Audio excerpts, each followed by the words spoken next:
रमेश और दीपाली कोचिंग में साथ ही पढ़ते थे। रमेश उसके बैच का सबसे हैंडसम लड़का माना जाता था। लड़कियां उसके लिए दीवानी रहती थी, पर दीपाली कभी भी इस पर ध्यान नहीं दिया। वह बस अपने काम से काम रखती थी।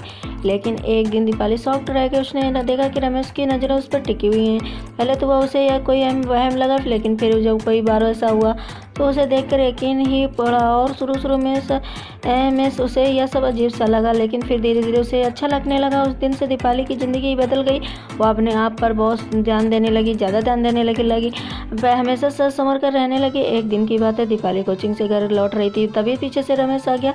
उसने अपनी बाइक दीपाली के पास आकर रोक दी और बोला, आओ दीपाली, तुम्हें घर छोड़ दूँ। दीपाली उसे मना नहीं कर पाई। वह बाइक पर पीछे बैठ गई। रमेश ने बाइक को पहले से गियर पे डाला और धीरे से बोला, दीपाली, मैं तुमसे कुछ बात करना चाहता हूँ। दीपाली की सहमति पाकर रमेश उसे पास के रेस्टोरेंट पे ले गया। वहाँ पर उसने दीपाली से अपने प्यार का इजहार किया। दीपाली मन ही मन रमेश को चाहने लगी थी। वह उसे मना नहीं कर सकी और इस तरह दोनों प्यार की पटरी पर तेजी से दौड़ने लगे। लेकिन थोड़े ही दिन बीते थे कि रमेश अचानक गायब हो गया। उसने कोचिंग आना बंद कर दिया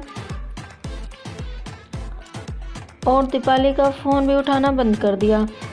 दीपाली उसके व्यवहार से सन्न रह गई। उसने रमेश को सैकड़ों व्हाट्सएप किए, 50 कॉल की, पर ना तो रमेश वापस लौटा और ना ही उसने व्हाट्सएप या कॉल का जवाब ही दिया। दीपाली एकदम पागल सी हो गई। ना अब उसका मन पढ़ाई में लगता और ना ही किसी और चीज़ में। ना तो वह रात में ठीक से सो पाती और ना ही ठीक से खा पाती। बस हर समय वह रमेश को याद किया करती और रोती रहती। एक दिन की बात है, दीपाली अपनी माँ के साथ मंदिर जा रही थी, तभी रास्ते में उसे रमेश दिखा।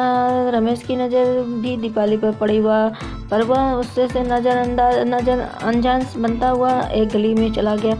दीपाली का मन हुआ कि वह भागकर जाए और रमेश को पकड़कर झकझोर दे, पर माँ की वजह से वह सबसे जब्त कर गई। पूजा से लौटने के बाद दीपाली ने रमेश को मोबाइल रिचार्ज कराने का बहाना किया और उसी गली में जा पहुंचे जिसमें रमेश गया था। संयोग से रमेश सामने से आता हुआ मिल गया। वह दीपाली को देख कर दंग रह गया और उसे लेकर एक दोस्त के मकान में चला गया और माफ़ी मांगने लगा। दीपाली ने उसकी बातों पर यकीन कर लिया और इस तरह दीपाली की ज़िंदगी में फिर से बाहर आ गई। लेकिन अभी ज़्यादा ही दिन बीते ही नहीं थे कि रमेश एक बार फिर से गायब हो गया और इस बार उसका फ़ोन ऑफ जाने रहा था और उसके माँ बाप भी मंदिर के पास वाला मकान खाली करके जा चुके थे। इस बार दीपाली बुरी तरह टूट गई। तो उसने सभी से मिलना जुलना बंद कर दिया और दिन भर अकेली पड़ी रोती रहती। मुझसे दीपाली की यह हालत देखी न गई। पहले मैंने रमेश के बारे में पता करने का निश्चय किया। मैंने काफ़ी दौड़ भाग की और अंत में मुझे इस काम में कामयाबी भी मिली। पर रमेश के बारे में जो कुछ पता चला उसे सुनकर मैं शॉक्ड रह गई।